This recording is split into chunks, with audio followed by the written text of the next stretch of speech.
friends. Welcome to OneChurch. My name's Alex. I'm the lead pastor here. If you're visiting us, man, we're glad you are.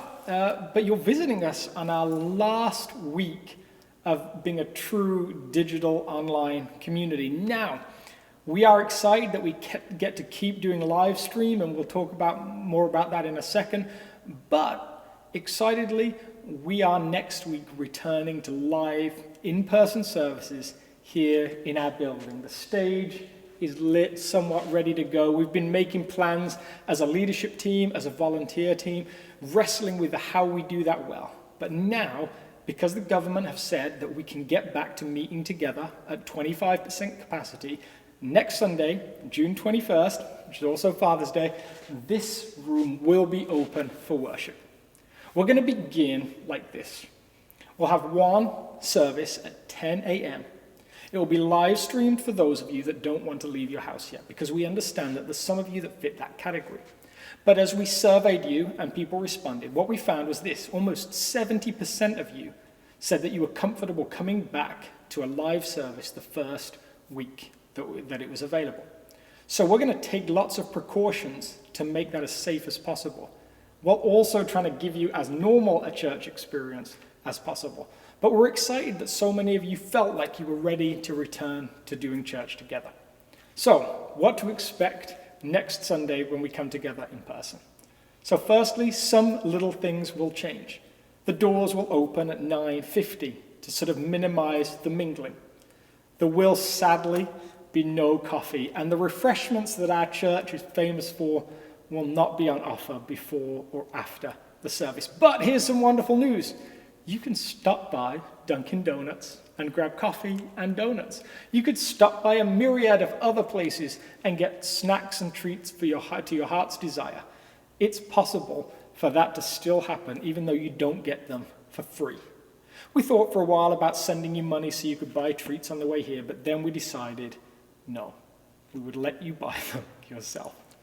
You'll get here to the building at around 9:50, 10 o'clock, which is fine because lots of you turn up late anyway, and I'm okay with that. And when you walk in, you won't have the usual cheery handshake. We'll probably wave to each other or nod, or perhaps even bow.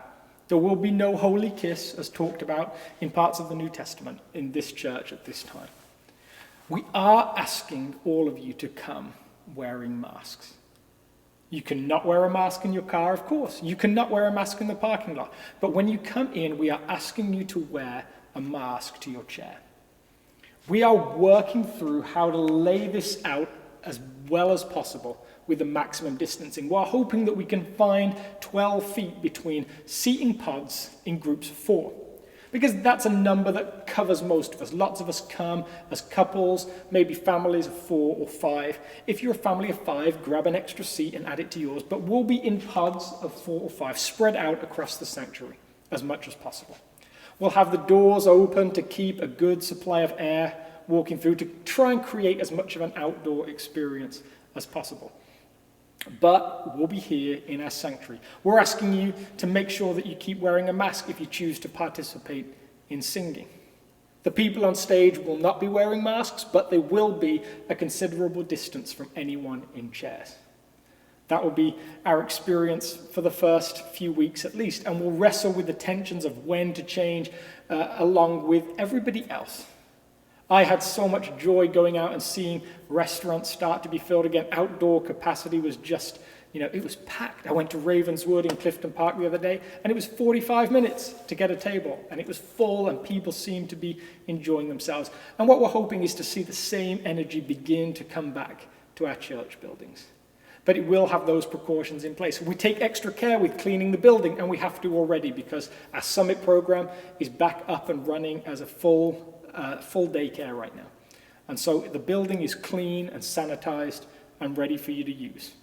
We're asking you to bring some hand sanitizer with you. We'll have some here, but it's always good to have your own supply. And once the service is over, we're asking you to leave the building without standing around to chat. If you want to communicate with someone outside, then that is up to you. But make sure that that person is on board with it as well, and that you keep some kind of distance between you. But in the building, we're asking people to finish the service and then to move outside. We realize that this won't look exactly like church as you want it to look, but it will be back to doing church in person together. We know, those of us that have followed Jesus for a while, that the church isn't the building. We've still been the church, even though it's felt at times like our community has to pause because of what's happening. But to go back to the joy of gathering together is something I'm so excited for. I'm so excited not to do sermons into a camera. I'm so excited to sing along with our worship team. I'm so excited to see some of your faces as you walk through the door. I'm so excited that we can celebrate Father's Day in our Father's house. I'm so excited that we get to be community together. We're going to wrestle today with the idea of community after worship. It's an important question. What kind of community is the church anyway? And what kind of community is OneChurch? We're going to find out together. As we begin our service, let's join together in prayer. Let's turn and focus on God who loves us. If you're new to this church, we'd love to know that you're watching. You can drop us an email at alex@onechurchcliftonpark.org or admin@onechurchcliftonpark.org. If you'd love to jump online and be part of our giving community, you can do that at www.onechurchcliftonpark/giving. We're so thankful for the way that you as a community have faithfully continued to give even through this weird period in history. We're thankful that you've kept us financially healthy. We're thankful that we've got to see the faithfulness of God in a group of people that have been here week in, week out, recording these services and making them happen. We're thankful for each and every one of you that call this your home, whether online and distant or local and present. Thank you for joining us. Good morning, OneChurch friends and family. As always, we're just so happy to have you worship with us this Sunday morning. Just want to read from Romans 8:18. It says, "For I consider that the sufferings of this present time are not worth comparing with the glory that is to be revealed to us." So God, we know that your promise holds true, that there's pain in the night, but there's joy in the morning.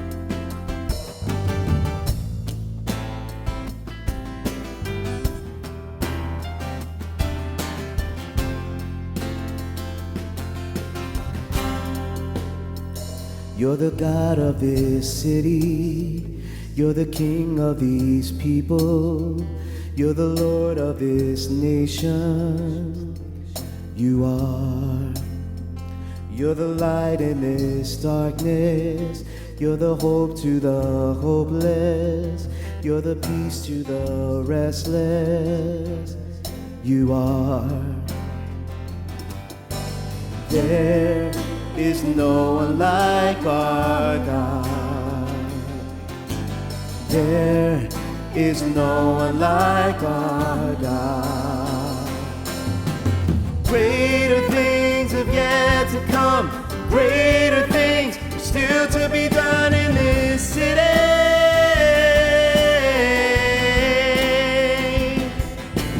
Greater things have yet to come, and greater things still to be done in this city.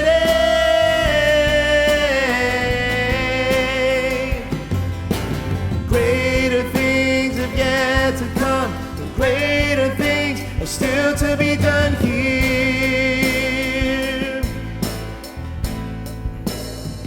You're the God of this city, you're the King of these people, you're the Lord of this nation.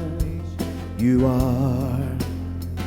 You're the light in this darkness, you're the hope to the hopeless, you're the peace to the restless.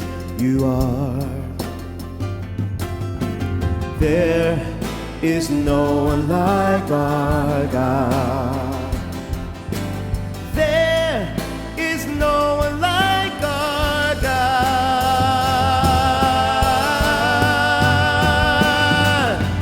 Greater things have yet to come, and greater things are still to be done in this city.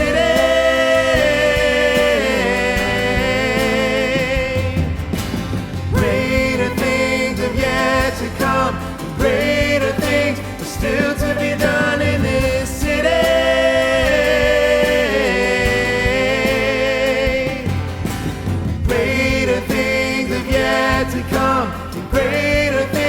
still to be done here.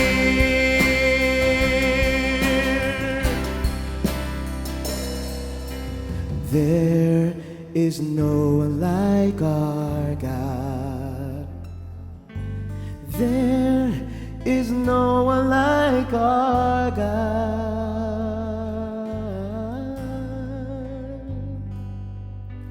Greater things have yet to come, and greater things are still to be done in this city.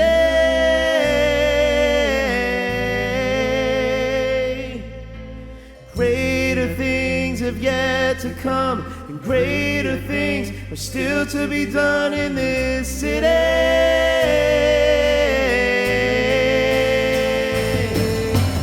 Greater things have yet to come, and greater things are still to be done in this city.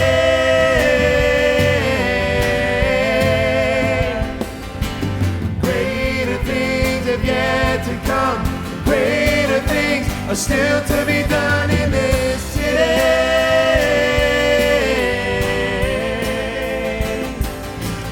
Greater things have yet to come, greater things are still to be done here.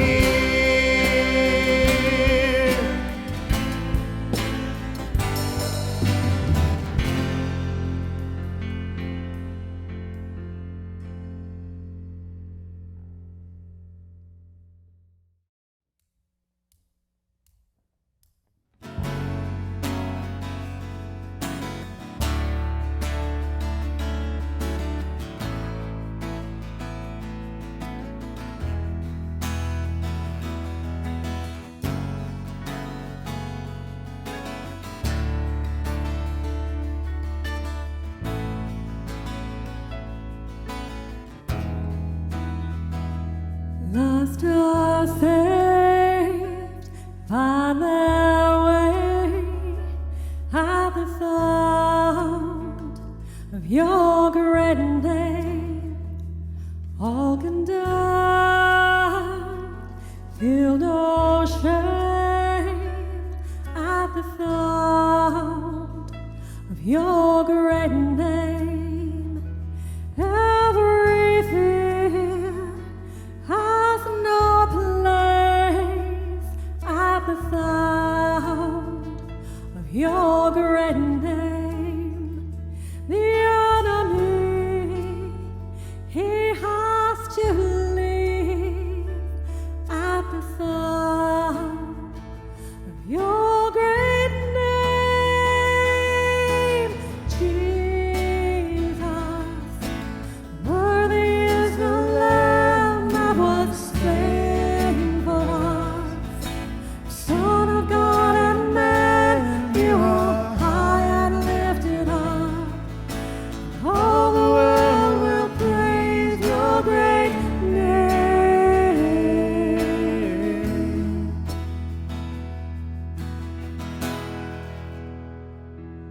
For the weak, find their strength at the sound of your great name. Hungry souls receive grace at the sound of your great name. Fatherless, they find their rest at the sound of your great name.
Worthy is the Lamb that was slain for us.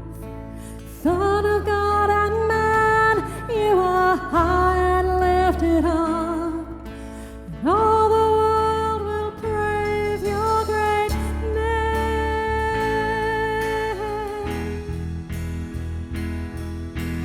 Jesus, worthy is the Lamb that was slain for us. Son of God and man, you are high and lifted up. All the world will praise your great name.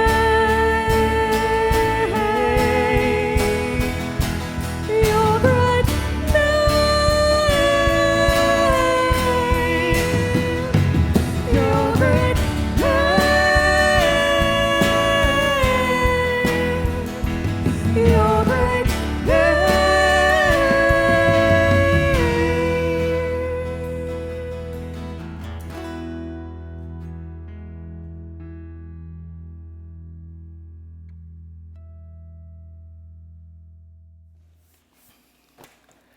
So friends, maybe for the last time in a while, we're going to sit down fireside style and talk about the Bible.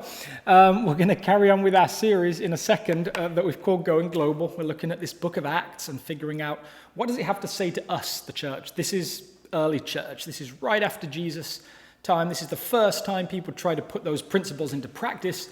And so we're kind of running through that saying, well, what can we learn? Is this just descriptive, or is it what you call prescriptive? Is the message to us, no, you should do these things? And so we spent a couple of weeks talking about repentance and what is that, and spirit and what is that. If it feels a little bit like Jeopardy, like the answer is always a question, then it is. So this week we're going to look at some of like what is community, but we'll get there. But firstly, this thing that we're doing online, digital, it started unbelievably nearly 3 months ago, which just to me seems crazy. I remember confidently saying to people when we first said, okay, we're going to stop services for a while. We're going to get on board with the flatten the curve language, and we're going to do what lots of people did. We're going to take a pause on our daily or our weekly routines. And I remember saying, but I refuse to not meet at Easter. Like, that's too big a thing.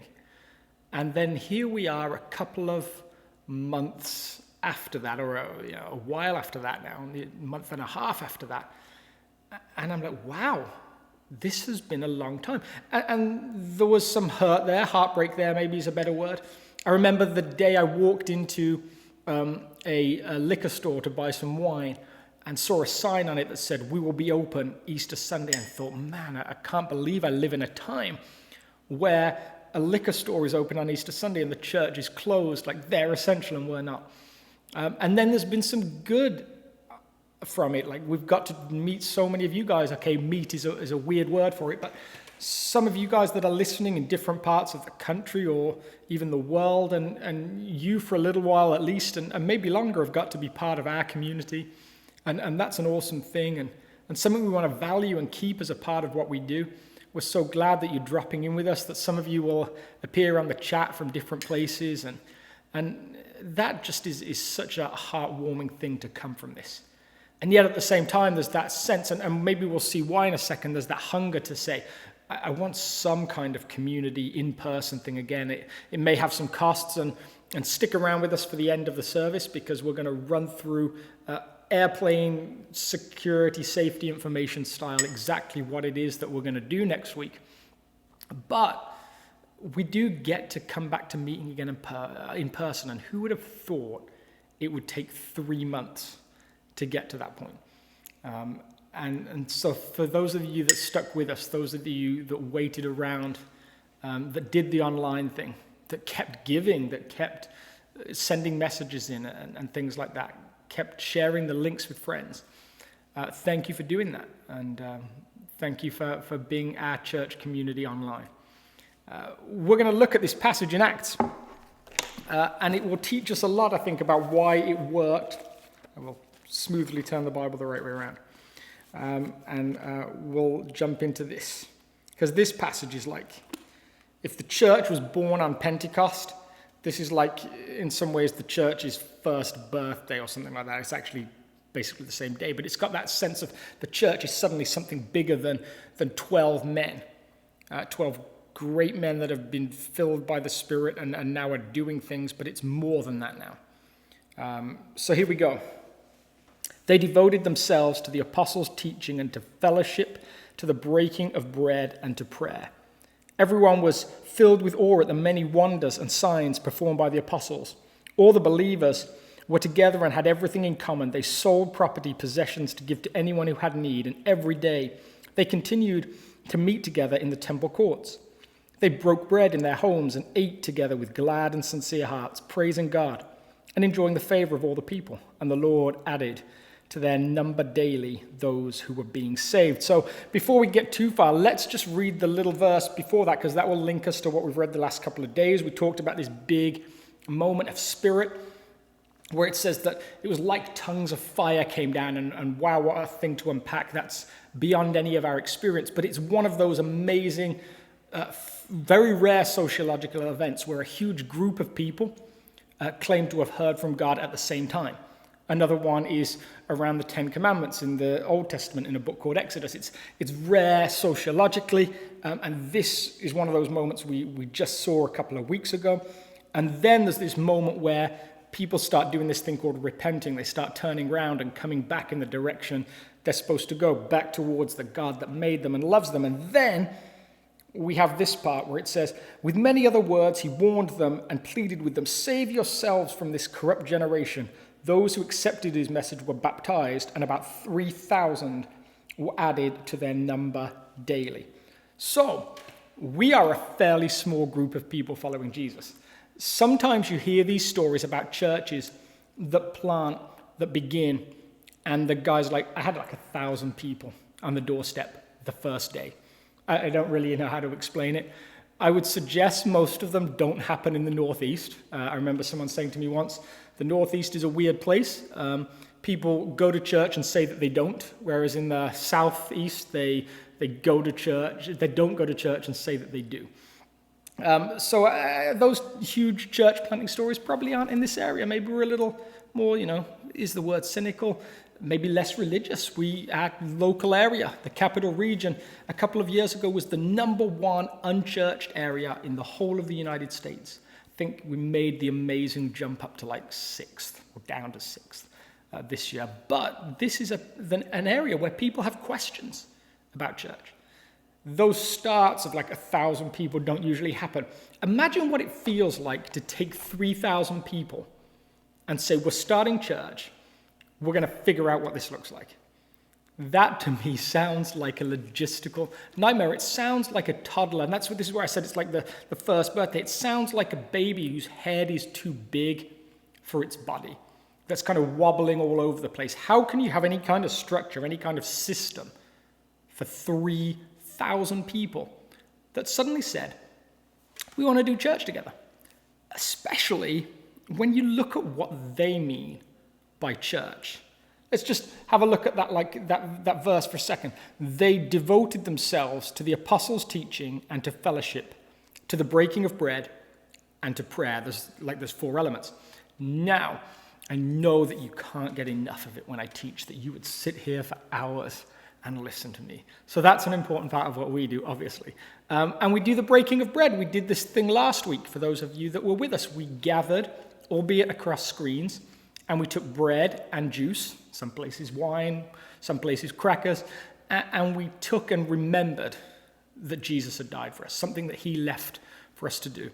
And then the prayer part, maybe prayer is a very personal thing to you. We do it in corporate settings as well. We pray together at the end of the service, at the beginning of the service. Sometimes we'll pray prayers like the Lord's Prayer that we know. We did a whole teaching series on prayer back at the start of the year. Those things we get.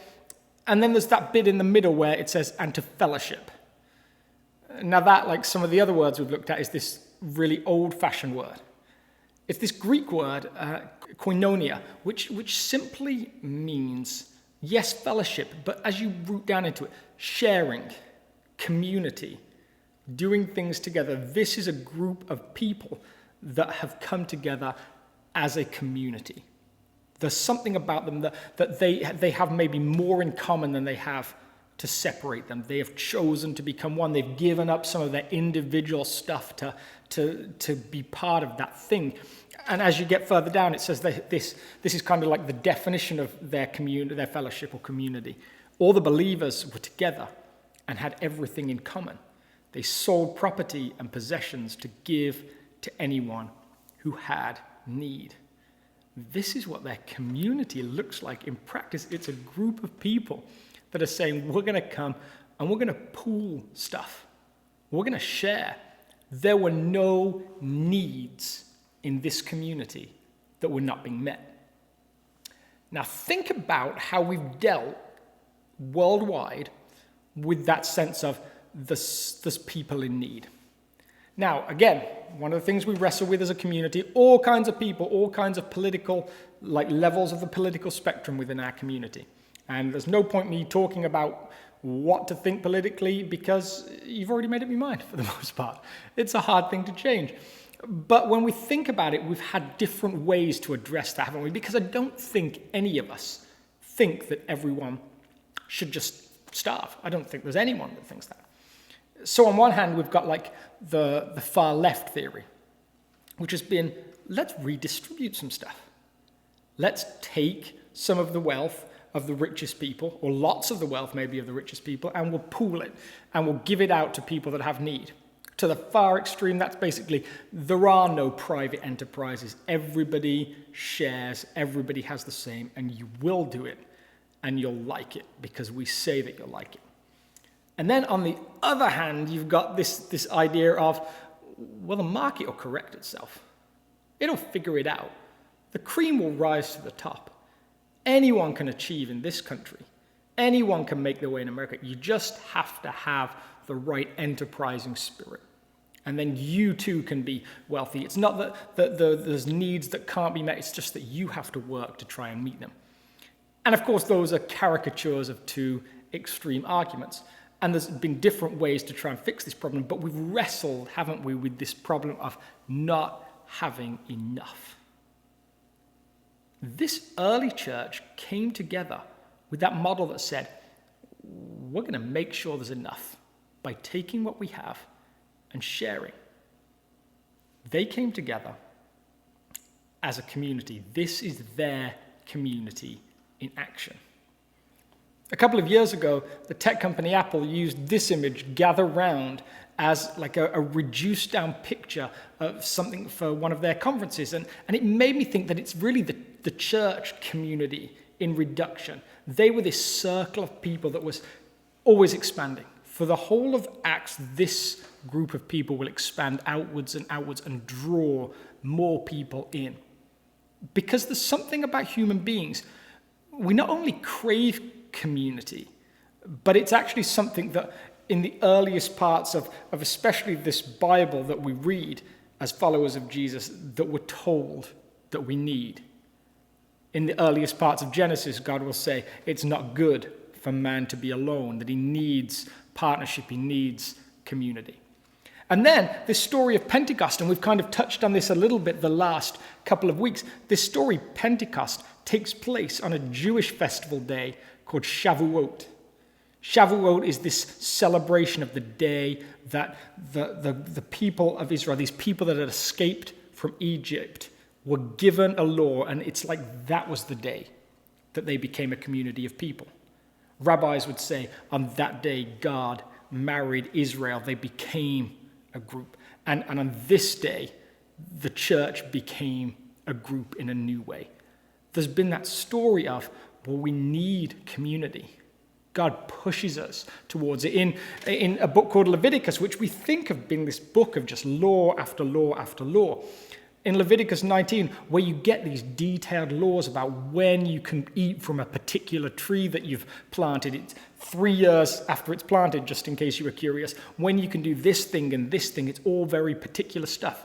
In the middle of it, all these laws that, these were things that young Jewish people would have to learn. The first book they would have to memorize was Leviticus. It was the thing that told you how to be. And in the middle of it, like a boom, a bomb, Leviticus 19 verse 17 will say, love your neighbor as yourself. This is this community in action. This is something that not only does God push them towards, but as human beings, we feel drawn towards. And we know that because it's not just the church that tries to do community. It's everywhere.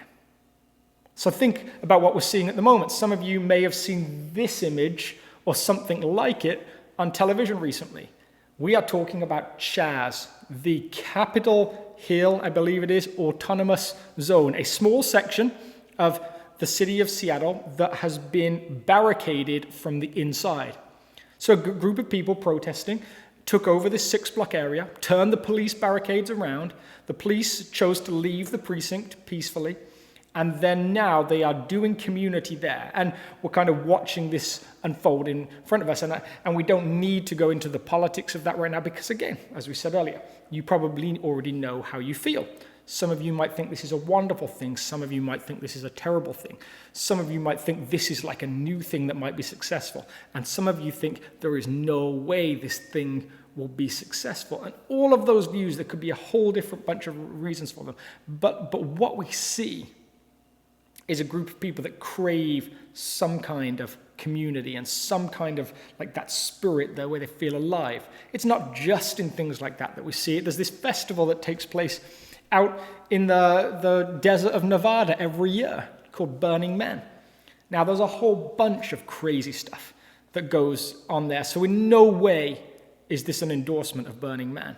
But check out this as one of their principles. Principle 1, radical inclusion. Anyone may be a part of Burning Man. We welcome and respect the stranger. No prerequisites exist for participation in our community. Now, whether that happens or not in practice, we don't know, but think about that principle. Anybody's welcome. Another older version of this phrased it something like this: you are wanted and you are needed. It's this idea of communities that just draw people in, that allow people in. When you look at the New Testament church community, at its heart, the only prerequisite for joining was turning around. Was that thing we looked at last week saying, I've been going in the wrong direction. I'm now going in the direction God would have me go. That was the thing. And the way that people knew that you'd made that decision was you put your hand up for baptism. They were dunking people in water or sprinkling water, who knows, and that was how you knew. And that was the entry point. No questions about your lifestyle, no questions about what you'd done in the past. They simply accepted people.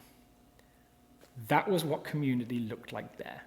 So, from all of that, thinking about this kind of this radical early church community, what does that mean for us? And I've got some questions that hopefully get us to the root of this passage.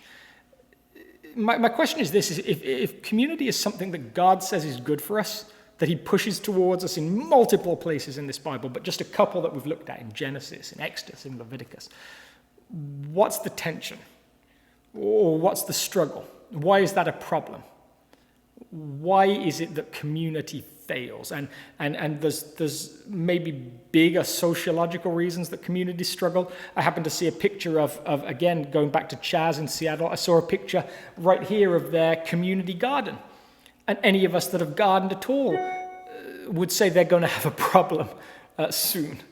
That is not going to feed anybody for very long. So there could be like a bigger societal reason that they fail. But why is it that communities like Burning Man can have great principles, but crimes are still regularly reported? Why is it that we have the principle of church community and yet we still wrestle with problems? And I think some of it is this. By nature, we are very selfish people. I think if we start here with a trusty Sharpie and marker, it's this idea, right?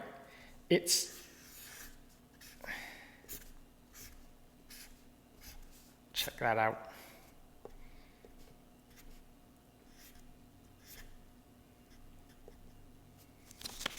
I'm going to give it this guy hair because I guess he's me. There we go. It's that, isn't it? It's that solo part to us, that individual, I'm the most important, the center of the universe person. Now, some of that feeling might get rubbed out as we get married, but more particularly as we have kids, where we suddenly have someone to put in front of us. But at birth, we see human beings as incredibly selfish. I have a 2-year-old that only cares about what he wants all the time. He's demanding, he's controlling, he's already learned how to manipulate, and he's already learned how to get what he wants. If he sees something, he'll grab it. If he wants to go in a particular direction, he'll go. We have been trying to teach him faithfully that he is a pack animal.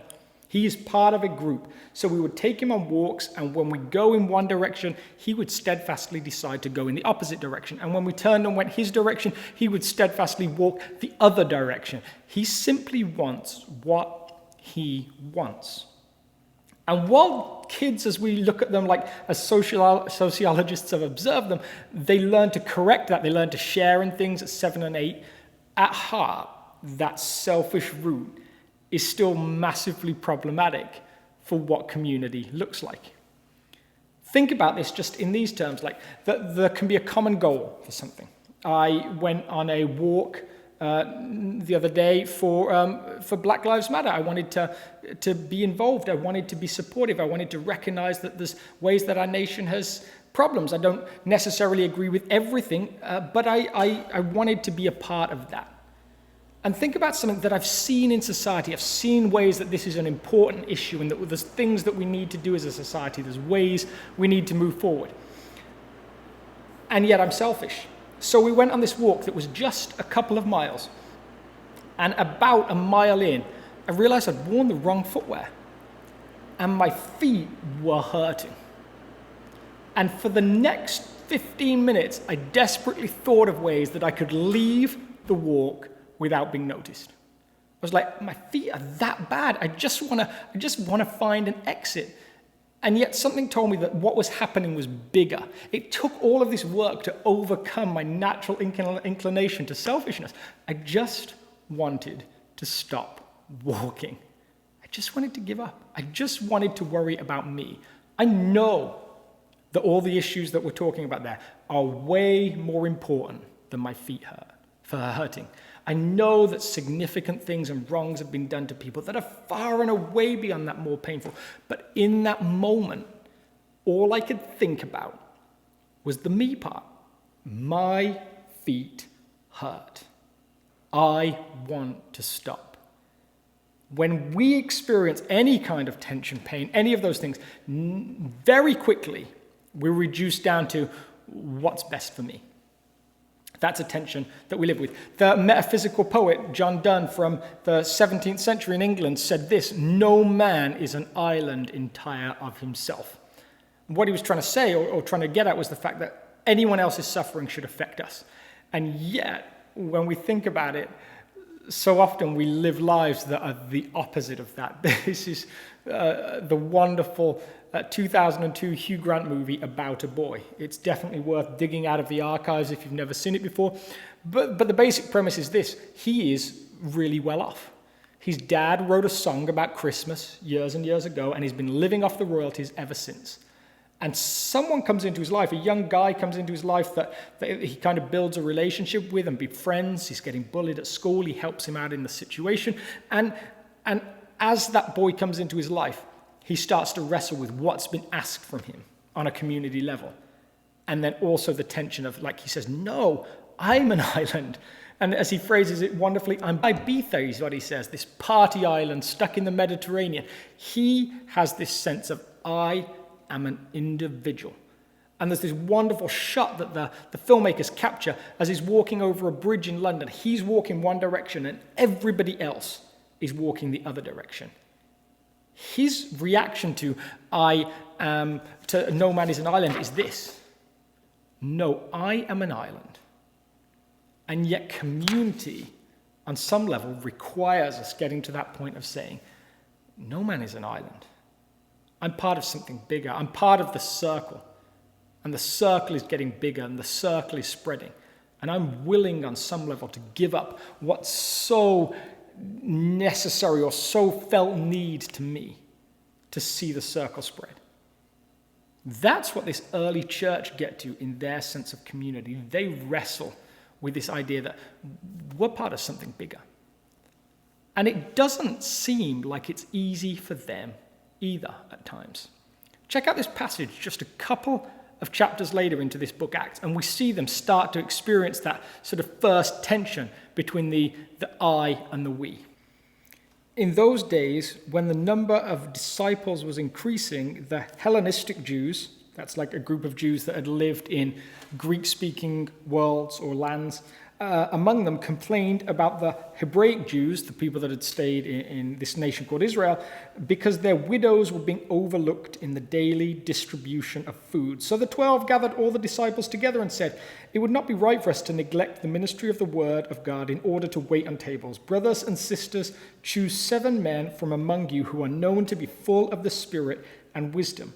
We will turn this responsibility over to them and will give our constant attention to prayer and the ministry of the word." So you see in this early community, as new as it was, even then, as people added, this tension starts to spring up. This community thing is never as easy as you might think it would be in the beginning. These little niggling moments come up, these little things where one person wants their own way or a group of people want what's best for them. A part of the community splits off and becomes a little subsection and starts worrying about its own needs. And again, to go back to what we're seeing happen in Seattle, we've already seen maybe some of those things on the news where the community comes together and starts to say, well, what's next? How does this play out? What do we do now? What's best for me, perhaps, weighs into all of that. The community thing, which is all over this Acts book that we're looking at, is at its heart a discipline. We've talked about regularly in this community about spiritual disciplines. They're things that we do intentionally to learn to be more like Jesus. If we are a group of people that have said we'll follow him, we'll live life his way, then that requires discipline. We can't just do it without things to help us do it. Prayer is a discipline. Silence, solitude are disciplines. Sabbath, taking a day off, is a discipline. There's so many of them, more than I can possibly list right now. And one of them is community. Community is something that we have to practice intentionally. It's not always easy. And we see it wasn't easy for them, and it won't always be easy for us. So to help us sort of wrestle through this just for the last few moments, I thought of some sort of, not questions, I guess they are questions, but they're like what you'd call dialogical pairs. So they're like this or that options. They help us see through our own lenses. Every one of us has a way of seeing the world, seeing community. These questions are designed to help us wrestle a little bit with what part we're playing. If we're part of that circle that we looked at, the apple gather round circle, what part are we playing? And in what ways are we tempted to let that individualistic part of us take over? In what ways are we crying things like, my feet hurt, I want to go my own way? And in what ways might we have to sacrifice to a bigger community thing to get where we need to go? So here we go. Is your attitude towards community, is it governed by the first of these or the second? What can I get or what can I give? One of the observations that we might make about the church in the West, getting messages from somewhere, Sherry, hi Sherry, no, you can't come and clean right now, I'm afraid, but you could clean later. But thank you for cleaning, you are wonderful. One of the things that we get to wrestle with when we look at this is my attitude primarily driven by self or giving to others? What can I get or what can I give? As we as a leadership team have begun wrestling with what's the vision of the church, where are we going, and we've entered into conversations with the ECC and other people about this kind of thing, one of the things that keeps coming back to me is this idea that we're on a journey together. We're making a movement in a particular direction. We may not always all know exactly where we're going, but we're following Jesus as a community on the journey he has for us. And if that's true, a question for every one of us to answer and to ask ourselves is this question, well, what's my part to play on that journey? Think about it like maybe a more old-fashioned ship that requires people to row to move it. Every one of us has a role to play. They'll all look different. But the moment that someone doesn't have a role is the moment that they actually just are extra weight on the ship, if that makes sense. That is one of the dialogical pairs that this Acts community wrestled with. Everyone has a role. What's my part to play? That first passage we looked at, they kind of break that into, they broke bread in their homes and ate together with glad and sincere hearts, praising God and enjoying the favor of all the people. This was a community thing where they entered into small groups in homes. It was everybody had a part to play. This wasn't just 12 people running everything. And our community isn't one person running everything. It's that question of, did I come to bring something or just take something? One of the observations we might make about the Western church is it's become a more consumer-driven experience. As there's all these options for different churches that we can watch online all over the place, some of our drive can be, is my church giving me what I need? Now that's an important question. If the church isn't, there's a problem. But it's not the main question. The main question is structured more around, what am I giving to this community? They had all of their possessions in common, and nobody had a need that wasn't fulfilled, is how this early part of Acts has described it for us. So, that's pair one. Pair two, who gives you life, or to whom can I give life? Are you asking who gives you life, or to whom can I give life? A community is built upon our interest in others, our ability or willingness to connect with them and draw them in. As we've wrestled with this COVID period, one of the struggles that I find internally is this, is like, can I keep in touch with everyone? Is anybody else keeping in touch with each other? And we've tried to create a volunteer system where people have been asked to reach out to different people, but knowing if it works seems like a difficult task at times. And getting lost in that question of, we feel like a community on pause because of it. Really, if our question is, who gives me life? We may get stuck by ourselves. If our question is centered around, to whom can I give life? Then it probably means that we go out offering that life to others. We go seeking out the other person in our community. That's maybe what creates a more healthy community. And finally, this one. Are we spirit-driven or people-driven? What we see in that decision that they just had to make in this book Acts in chapter 6, as they start to wrestle with tension, as the individual aspect starts to come to the surface, one of the things we see is this decision to pick people who would listen to the Spirit. And oh man, I long to be a person that listens to the Spirit. I know at times I'm not good at it. I love to act quickly. I love to make a decision and go. And it's a constant practice for me to sit and wait. I find it so hard. But hopefully we as a leadership team and other people that have leadership roles in the church are people that will listen. But for this community to work well, it has to be spirit-driven, not people-driven. If it's driven by our own power, then our own self-interest will always take it in the direction we want to go. To listen to that spirit-driven side and say, where are we called to be? Who are we called to be? That takes intentional practice. And when we do that as a community, I'm convinced something special begins to happen. There's this Henry Nouwen quote that I'd like to sort of start to wrap up by giving you. Henry Nouwen is it's just this wonderful author who really nailed the idea of contemplative faith. And he said this: to create space for God amongst us requires the constant recognition of the Spirit of God in each other. It's that idea that this is a place where people are called by the Spirit. Each of us is shaped by that same Spirit. And then we're sent in these directions by this Spirit. And then we get to remind ourselves that, well, actually, this is just one church.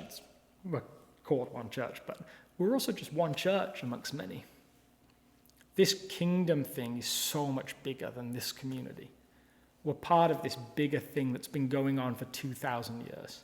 In lots of different places, and we get to ask, how do we express that Jesus thing in this particular area? This early church is driven by this community, this place where you are wanted and you are needed. For you to ask, what is your role to play, is such a wonderful joy. For you to ask, how can I be a part of this journey? What is my part to play on the journey? For you to ask, how can you give life to people within the community? These questions help us root to the heart of who are we? What type of community is this? As we get to start to come back to church, as we go through those slow motions that will slowly lead us towards being a community again in person, I love the blank slate it sort of creates. There's things we've done in the past. We were doing movie nights. We were doing things like game nights. We were planning this big meal pack. Is that the journey that we're called on? We wrestled with the idea of small groups and belonging in that way. In some ways, a community that feels like it's on pause because of a pandemic suddenly creates new options. What's the deep longing in your heart? How can community express itself here in Clifton Park, in this particular building, in this particular place? How can our online community continue to give life to people online? How can we do this Jesus thing in the 21st century? Community in the 21st century might not look like community in the first century, but it still has to be laying down our individual desires to be part of this bigger whole. This is a circle that's still expanding and still growing. Let's pray together. Jesus, as we wrestle with the idea of community, we want to be your church. Would you guide us? Help us to be spirit-driven, not people-driven. Point us in the direction you'd have us go. And challenge each of us to ask that difficult at times question, what is my part to play? For those listening who are part of other communities, may they wrestle with that desire to be a part of the whole. Thank you, Jesus, for this book, Acts, where we see your community shaping itself for the first time. Thank you that they experience the same challenges we do. May we deal with them as well as they did. Amen.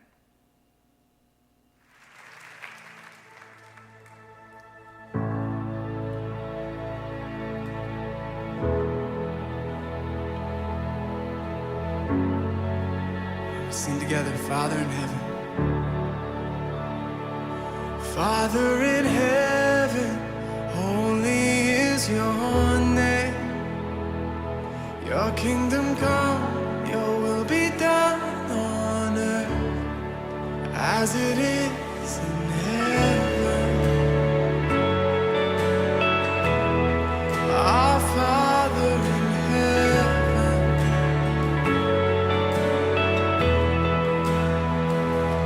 lead us not into temptation, but God deliver us from the enemy. Yours is the kingdom and the power and the glory forever.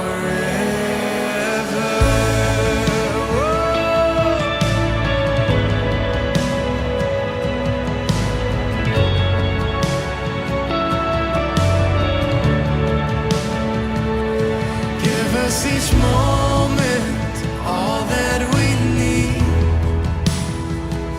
Forgive us our sins as we forgive the ones who have sinned against